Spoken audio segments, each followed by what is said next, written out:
इस दुनिया में बिजली एक ऐसी चीज है जिस पर मानव सभ्यता पूरी तरह से निर्भर है। लेकिन क्या आप जानते हैं कि कोयले से बिजली कैसे बनती है और फिर उसे बड़ी बड़ी तारों के जरिए हमारे घर तक कैसे पहुंचाया जाता है?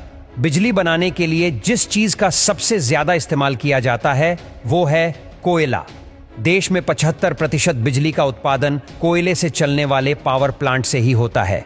1000 मेगावाट का कोल प्लांट एक दिन में 9000 टन से भी ज्यादा कोयले का इस्तेमाल करता है।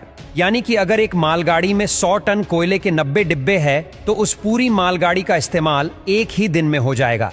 यानी कि एक साल के लिए कोयले से भरी 365 ट्रेन की जरूरत होगी। अब बिजली बनाने के लिए बॉयलर से लेकर टरबाइन और जनरेटर तक कई बड़े बड़े उपकरणों को चलाने की जरूरत पड़ती है, जिन्हें चालू करने में ही कई घंटे लग जाते हैं। ऐसे में कोयले से चलने वाला पावर प्लांट 24 घंटे काम करता रहे तो ही सस्ते में बिजली बन सकती है।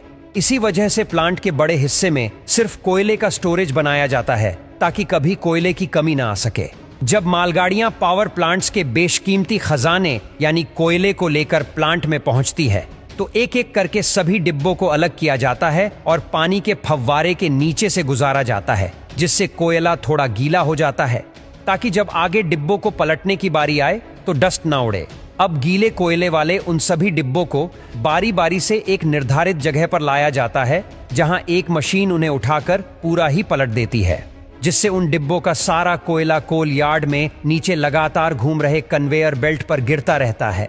अब इस कोयले को फिर से कन्वेयर बेल्ट की मदद से जरूरत के अनुसार बाउल मशीन में भेजा जाता है, जो इन छोटे मोटे पत्थरों के रूप में एक दूसरे से चिपके कोयले को क्रश करके पाउडर का रूप दे देती है। इसके बाद इस ब्लैक पाउडर को कन्वेयर बेल्ट के जरिए ही विशालकाय बॉयलर में भेजा जाता है, जहां यह कोयला तुरंत आग पकड़ लेता है। अब पूरी तरह से जलने के बाद कोयले की जो भारी राख होती है वो नीचे गिर जाती है और जो हल्की राख होती है वो ऊपर उठती है। इस राख को फ्लाई ऐश कहा जाता है और इसे चिमनी के जरिए फिल्टर करके वातावरण में छोड़ दिया जाता है। अब कोयला जलने की वजह से जो आग बनी थी वो बॉयलर से होते हुए उस क्षेत्र में पहुंच जाती है जहां काफी ज्यादा वाटर ट्यूब्स होती है, जिनमें पानी भरा रहता है।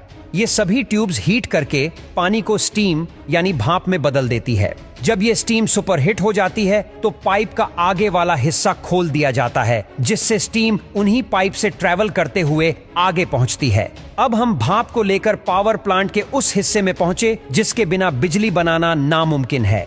जी हाँ, हम बात कर रहे हैं टरबाइन की, जो पाइप से निकली स्टीम यानी हाई प्रेशर वेपर की मार खाते हुए तेजी से घूमने लगती है। अब टरबाइन के घूमने की वजह से एक हाई मैकेनिकल एनर्जी जनरेट होती है, जिसे तुरंत एक बड़े जनरेटर में भेजा जाता है और इसी मैकेनिकल पावर की वजह से उस जनरेटर की मैग्नेटिक फील्ड डिस्टर्ब हो जाती है और उनमें इलेक्ट्रिसिटी जनरेट होने लगती है।